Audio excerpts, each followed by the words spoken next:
Bismillahirrahmanirrahim. First of all, Assalamu alaikum everybody. This is Asma Channa, student of BS English Department.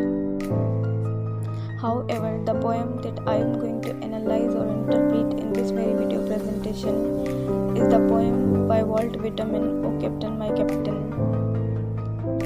But before moving forward to the poem, I would discuss the biography of that legend personality of 19th century.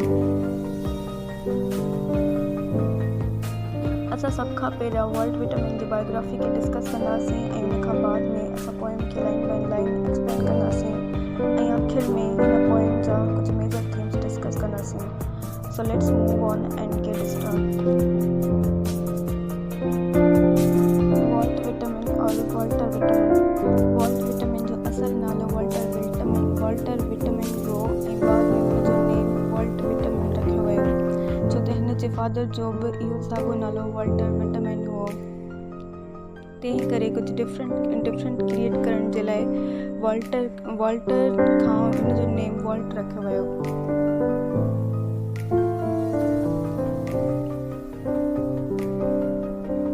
Vault vitamin America जो first democratic poet हुयो ऐं पिणु essayist ऐं journalist हुओ जेको पैदा थियो मई 31, 1819 at West Hills, New York, United States. He is known as the father of free words. हिन खे फादर ऑफ फ्री वर्ड्स उन करे चयो वञे थो छो त हिन पंहिंजी पोइट्री में राइम ऐं या मीटर जो इस्तेमालु कॾहिं बि न कयो. उन खां अलावा he is known as the bard of democracy. Here bard means poet यानी पोइट ऑफ डेमोक्रेसी. हिन खे बर्ड ऑफ डेमोक्रेसी उन करे चयो वेंदो हो छो त हिन पंहिंजो मेजर एपिक वर्क जेको लीव्स ऑफ ग्रास हुओ उहो डेमोक्रेसी ते लिखियो. Having finished school at the age of 11, Whitman changed several jobs. He became an apprentice at a newspaper, and it was here that he began to fall in love with writing. Reading was his passion, and Homer, Dante, Shakespeare were among his favorite authors. He worked in schoolhouses for 5 years, and then he changed occupation once more and became a full-time journalist. Whitman पंहिंजी ज़िंदगी में school teacher थी करे बि कमु कयो. हुन खां अलावा हू हिकु जर्नलिस्ट हुयो ऐं हिन न्यूज़पेपर ऐं मैगज़ीन जे लाइ कमु कयो. हुन खां अलावा वाइटमैन दांते, शेक्सपियर ऐं होमर मां काफ़ी इंस्पायर हुओ.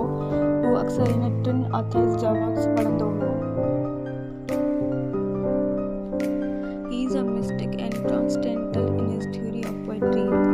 वाइटमैन हिकु मिस्टिक यानी सूफियाना क़िस्म जो शाइर हुओ, पर असां वाइटमैन खे प्योर या ट्रेडिशनल मिस्टिक पोइट नथा चई सघूं जेको हर वक़्तु अल्लाह जी इबादत करे या जेको जिस्म जी बजाए रूह खे घणी तरजीह ॾिए, बल्कि वाइटमैन जे लाइ रूह ऐं जिस्म ॿई हिकु जेतिरी अहमियत रखनि था. हू ख़ुदा खे नेचर ऐं ह्यूमन जी बॉडी में ॻोल्हे थो ऐं हिन जे लाइ ख़ुदा हर जॻह हर जाइ मौजूदु आहे. On 12th April 1861, when American Civil War broke out, he worked there as a nurse in the military hospital. जॾहिं 1861 में सिविल वॉर लॻी अमेरिकन ऐं साउथर्न स्टेट जे विच में, तॾहिं खोड़ सारा माण्हू मरी विया हुआ ऐं ज़ख़्मी थिया हुआ. तॾहिं हिन राइटर उन दौरान हिकु नर्स जीअं कमु कयो. हिन उन्हनि मरीज़नि जा ज़ख़्म साफ़ कया ऐं उन्हनि जी मरहम पटी कई. हिन पंहिंजो सॼो वक़्तु ऐं सॼो पैसो उन मरीज़नि जी ख़िदमत करण में लॻायो. Whitman created new poetic forms. He uses long lines to capture the rhythm of natural speech, free words and vocabulary drawn from the everyday speech. Whitman जो पोइट्री लिखण जो स्टाइल हुनजे कंटेम्पररी राइटर खां काफ़ी मुख़्तलिफ़ हो. हिन पंहिंजी पोइट्री में राइम, स्कीम, मीटर या एल्यूजन अहिड़े कंहिं बि फॉर्म खे इस्तेमालु न कयो हो. On 4th July 1855, on the day of American independence, he published the first edition of American epic, Leaves of the Grass, a collection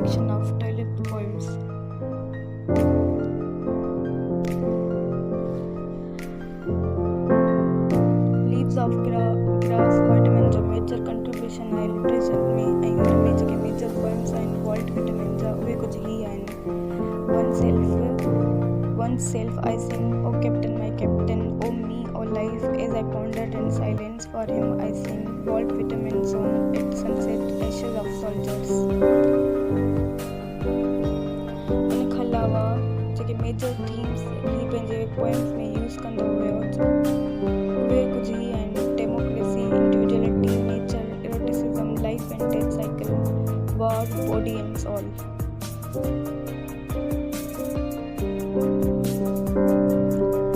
Whitman dies on March 26, 1892, 1 year after the final edition of Leaves of Grass was published.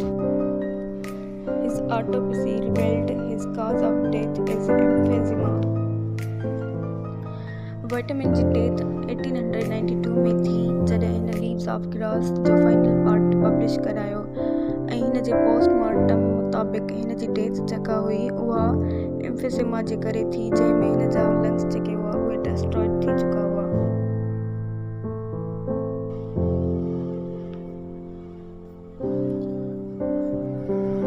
Captain in this poem stand for the Abraham Lincoln शुरुआत में जॾहिं Abraham लिंकॉलन president न हुओ America जो तॾहिं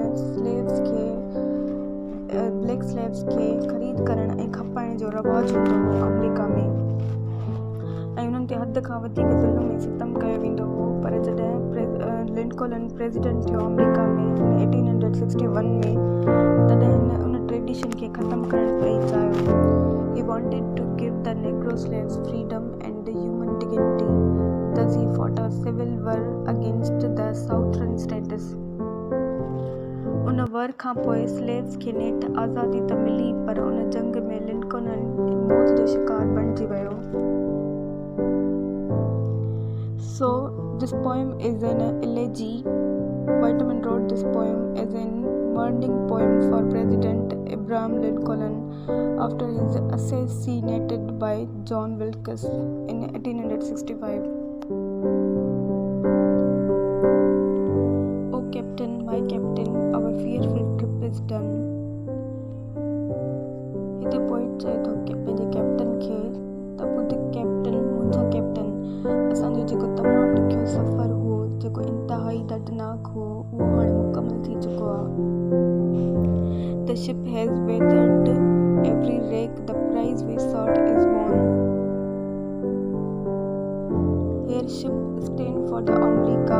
The poet चए थो त असांजो जहाज़ हर तूफ़ान हर परेशानी खे मुंहुं ॾेई चुको आहे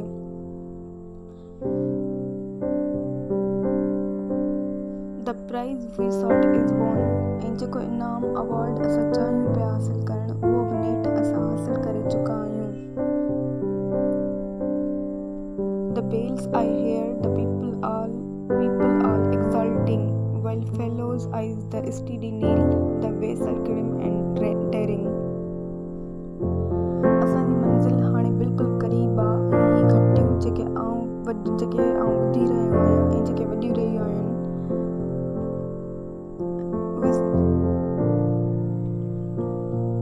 पोइट चए थो जेको माण्हुनि जो मेड़ किनारे ते बीठल आहे उहे माण्हू तमामु घणो ख़ुशि थी रहिया आहिनि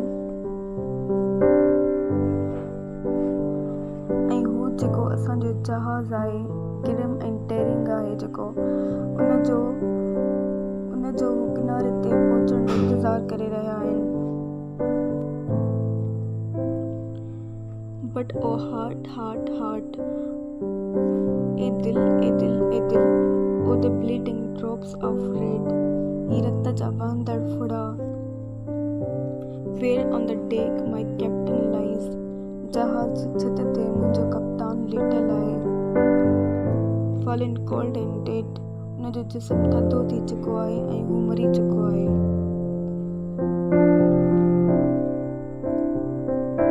Oh captain, my captain, rise up and hear the bells, rise up for you the flag is flung, for you the bugle trills, for you buckets and ribbons wreathed, for you the shores a crowding, for you they call the swaying mass,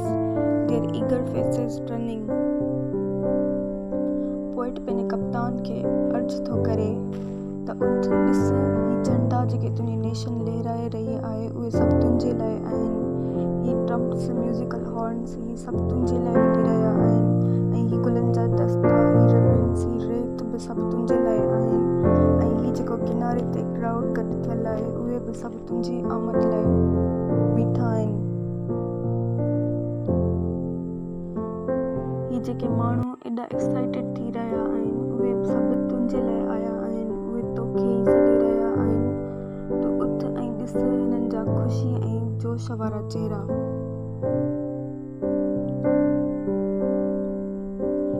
Here, Captain, dear father, this arm beneath your head, it is some dream that on the deck you have fallen cold and dead. Poet हिन lines में Abraham Lincoln खे चए थो त तूं सिर्फ़ captain न आहीं पर हिन नेशन जो फादर आहीं। उन लाइ तूं मुंहिंजो बि फादर आहीं। पोएट जो हथु कैप्टन जे मथे जे हेठां आहे ऐं कैप्टन जो जिस्म थधो थी चुको आहे ऐं कैप्टन मरी चुको आहे। हिन हार्श रियलिटी खे पोएट एक्सेप्ट नथो करे सघे। हिनखे ही सॼो मंज़र हिकु पूरे ख़्वाब वांगुरु महसूस थो थिए। हू चाहे थो त ही जेको बि मंज़र आउं ॾिसी रहियो आहियां काश ही हिकु ख़्वाब हुजे।